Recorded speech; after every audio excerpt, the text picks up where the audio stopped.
So, this is One Versus the Other. My name is Lindsay. My name is Kit. And today we're going to be watching Logan Paul's response to Coffeezilla's video. Are you excited? I'm actually really interested. I mean, but everyone's interested in drama. There's a reason why I watch reality TV. Oh my god, girl. I can't do with you. Reality drama? That's fake. Oh, 100. I didn't disagree with that. I'm just telling you that I find it very fascinating. Oh, fascinating to fake it? I don't know. I mean, I find it interesting. I thought what happened in Love is Blind season 3, last season, was so interesting. Anyways, I can't just get distracted. I'll also make myself sound like a moron, so it doesn't really matter. But let's go ahead and What's that? So Logan Paul do a response to Coffeezilla scam allegation. We saw it last time, the reaction for Coffeezilla. Mm-hmm. I wonder how the rebuttal is gonna go, considering how detailed Coffeezilla's is. Because, like, he had a 3-part series. Each one was 20 minutes. Like, obviously, we only watched the last one. But it's fairly detailed, so I wonder what you can do in 7 minutes. To save himself? Yeah. Okay. Okay, ready? Yep.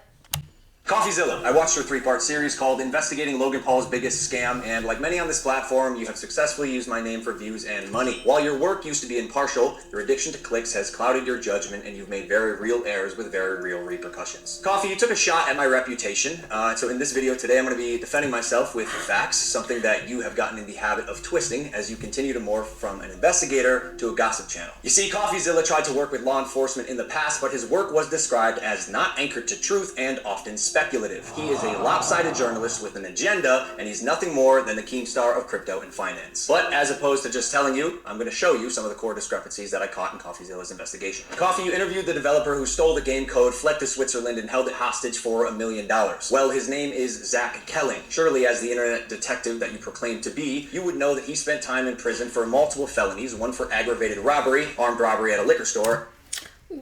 What does that have to do with the fact that you didn't pay him? Nothing. Basically, okay, so there's 3 things you learn in English in the United States when you're writing an essay. Specifically, I learned it my sophomore and junior year. Ethos, pathos, logos, right?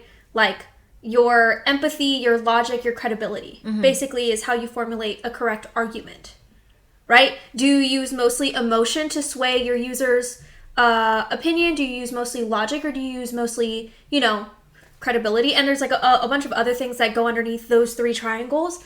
The only thing so far, I mean, it's only a minute in, but all he's trying to do is discredit someone.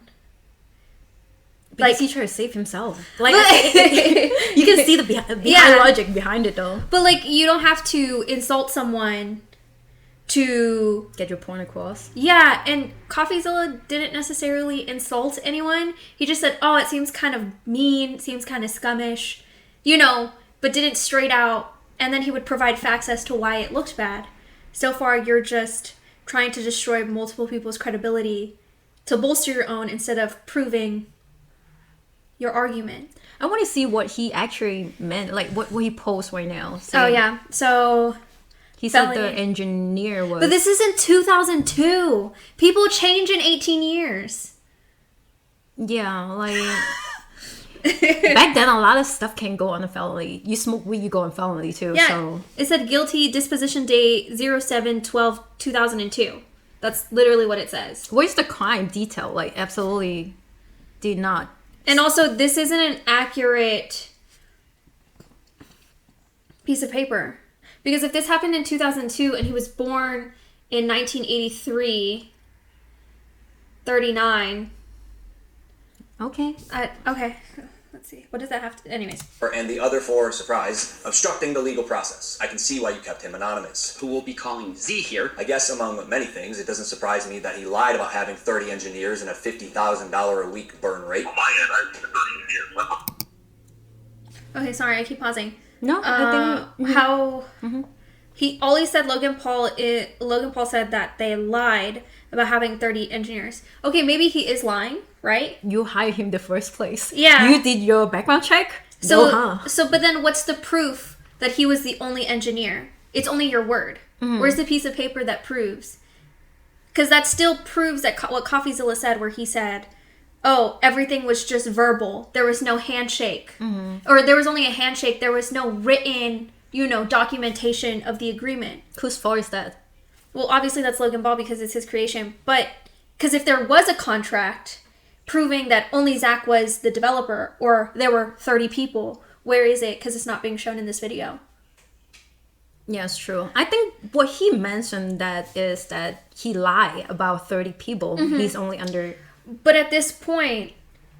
Who hired him? But there's also the fact that Coffeezilla brought text message receipts, paperwork, prior history of different people in the scam, and then he also has testimonials, right?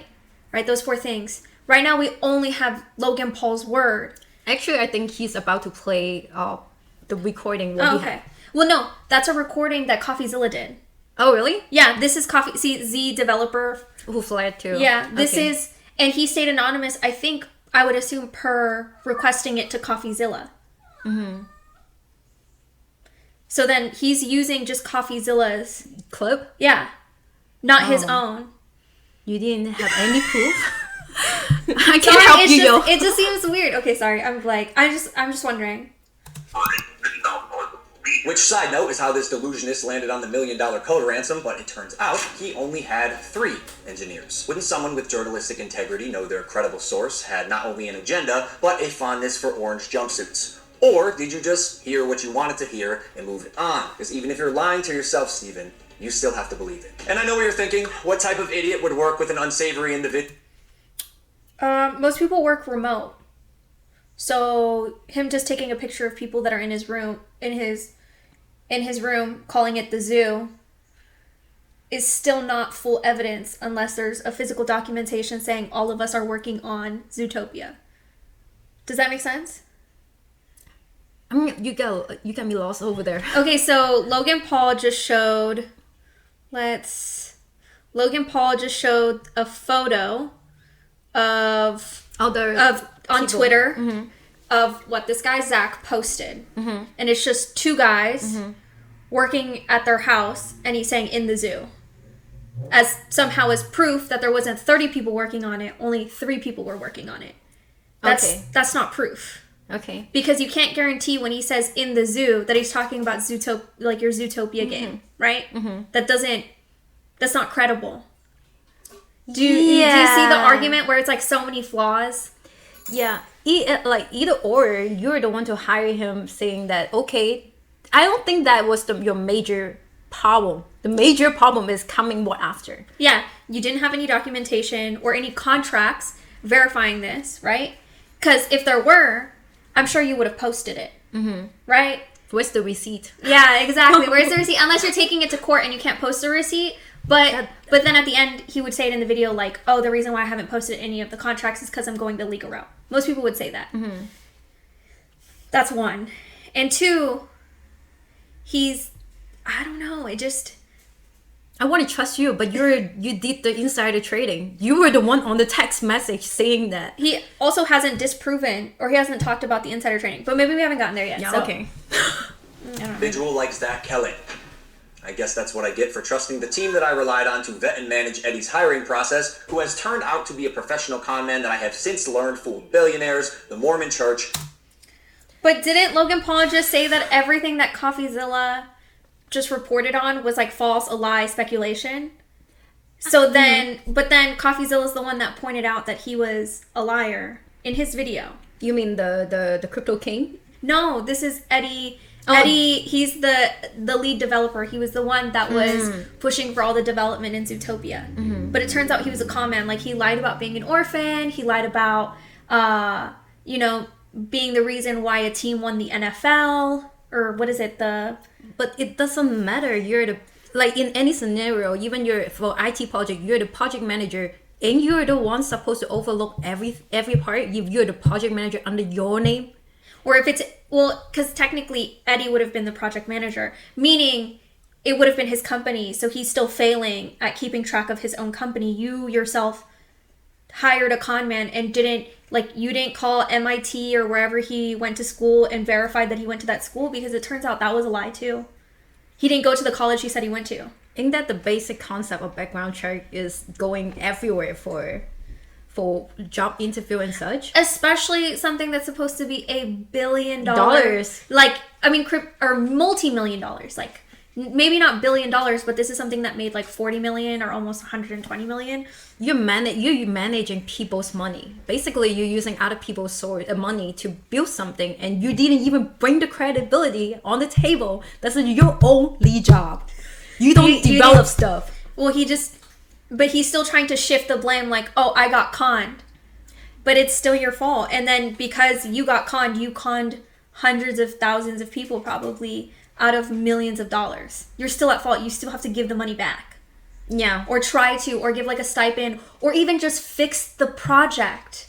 Just fix it. Just fix it. It's a brilliant idea. I don't see, like, I mean, you actually work. Yeah. You could just develop it. Like, get another developer. Like, call someone up at an IT company. Do all your research. Because you've had another year to fix it. Mm-hmm. You've had 1 full year to fix this problem, and you still haven't fixed it. And you still haven't offered to give people their money back or let them know of anything. How is that? How can you keep leading people up to like sell your coin? That's what I don't understand. Yeah, and my problem is that there's still no accountability. You keep saying like you're lying. I got conned. This guy was a criminal. Bro, you hired them. Yeah, exactly. You're at fault. And let's say it's not like you're playing with your friends at five people, 6 people, and the stuff didn't work out. That's fine. You just only deal with 5-6 people. You're dealing with hundreds and hundreds of people, and that's your responsibility, and that's what you bring up on the table. Sorry, bro. Yeah, I mean, so far this doesn't look good. I'm sorry. I'm just like, this is me just thinking about it. Okay. I keep bombarding him, but I actually kind of like him when he come back, when he did his comeback, try to donate money and try to be the better himself. Now I'm speechless. But there's also I mean, like, my husband even said, because my husband doesn't really care for him, he doesn't, he's like, oh yeah, he actually did really, really good in the WWE, but like that kind of just destroys all that you've built back up. Yeah, I know. Sucks to be you. The owner of the New York Yankees, and now me. And surely you knew Emilio, the gentleman who supposedly let his child invest in a cryptocurrency, was allegedly responsible for 2 rug pulls before you interviewed him. So either you missed that, or you knew it and failed to let the public know. Why? Because it was a clear sign that he was also untrustworthy. You seemed pretty excited when the guy told you that he couldn't hatch the eggs. Wait, you can't even hatch? No, I'm telling you, it's just a picture. You're kidding! You can't hatch? You're kidding. You can't hatch. You can't hatch? Yeah, 1 second of research would prove that to be false, as you can definitely hatch eggs and even breed your animals. I'm gonna pause. Did you see this? Did you see this after you hatch? Is this NFT or is this a speaking source photo? Isn't it an Adobe photo? It's literally like it's like from Pixel. That is free for everybody can grab it. And he was saying that he used millions of dollars for art to be created with 10 different artists. Tell me this is. But what is it called? So he's saying that this can get hatched, but. Yeah, but the NFT is supposed to hatch a NFT, not supposed to hatch a random photo that you found online or Google it. It's supposed to be some artwork. Yeah, supposed to be an artwork that people actually work on it, not something just there. I guess. I'm not so smart. So, I am just a regular person. A regular person. You correct my English all the time. Just beat me up. Duck. And as you pointed out in your fine print, cross-hatching was available on ETH at one point, but you perpetuated the opposite as truth with your chest out. Basically, nothing worked. And by the way, Guy, almost all NFTs are just pictures. No, it's just a picture. And surely a real internet detective... But wasn't it supposed to be able to be crossbred? You were supposed to be able to get 2 different eggs, hatch them, and then crossbreed them to create something else, but they're not able to crossbreed, right? So the concept of NFT, it is true, it's a picture, right? But it's not it's unique. It's not supposed to, you can find it online. What he meant of the 2 NFT combined is like 2 NFT project photo that combined it will generate. But right now they can't merge and generate. That's what I know they couldn't. But I mean, he's saying that it does what it's supposed to do. It does? That's what he's trying to allege. He was like he's like an NFT is just a picture, but it's like, but first of all, you didn't even create the artwork that you said you did. That is not original. That NFT is supposed to be original. I mean, no, some people did like memes and stuff like that of NFTs. But you are the first person to make this. Like, you can reuse it. People can screenshot it. Doesn't matter. The ownership of original source is supposed to be you. That makes sense. Like, that's why I don't go for NFT. It would not break criminal and civil laws in trying to get information, right? So why have you allowed the illegal recording of Jeff's phone call without his permission? That's technically false. You only need depending on what state you're in, you only need one-sided approval. It depends on what state you're in. So if you're recording someone else, it depends. Okay, so like for instance, I don't think that California is a one-party state, but definitely other states. I'm not sure about California actually. But each state has different laws, which means I would bet shmoney that Coffeezilla knows the exact law because he's been posting audios about scams for years. So he probably knows that he's in a one-party state. And he even asked him in the audio, what part can I publish? Can I publish this? Yeah. And you hear it in his audio. I'm not entirely sure. Don't take our word. We are not lawyers. But no, do you know what one-party states are?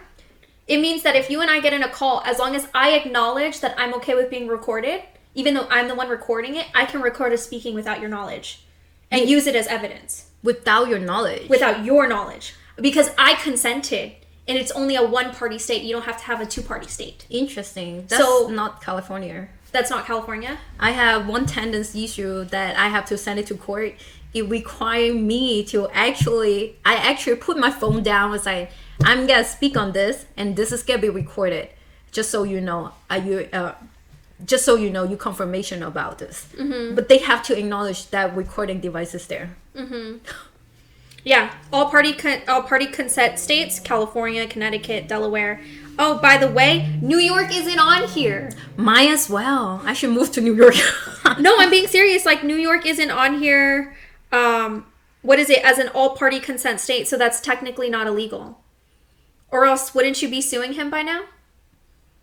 Yeah, I don't think. I mean, is it illegal or because what I remember when I bring the recording to court, they said that is if you recorded without a consent, that proof in court is not gonna be valuable. They gotta discard that, even though whatever they said. Yeah, because we're in an all party state, which means everyone has to consent. But there are other states where you only need one person in the audio to consent, meaning the person that's recording can consent to the recording. Oh, okay. Yeah. So, good to know. These are all the states that you should live in from now on. I know. I screenshot this. And by the way, one party state, New York, which I'm pretty sure your manager is either in New York or Puerto Rico or algo así, like something like that. So either way, bro, I'm sorry, it doesn't count. Doesn't look like it. I don't think it's illegal though. You can record somebody. It's just that the court weren't able to use that material as a judgment of what your wrongdoing is. It's possible, yeah. It depends, but either way, I'm not a lawyer. I don't think Coffeezilla technically made. I mean, because Coffeezilla, you hear him, he was like, "Is this okay for being on the record?" And he was like, the manager "By the way, on the record, you know that you have to report about every single thing." And he was like, "Yeah, I know. That's why I want to comment." Yeah, but he dodged the question. He was like, I will not able to answer this. I was like, nah.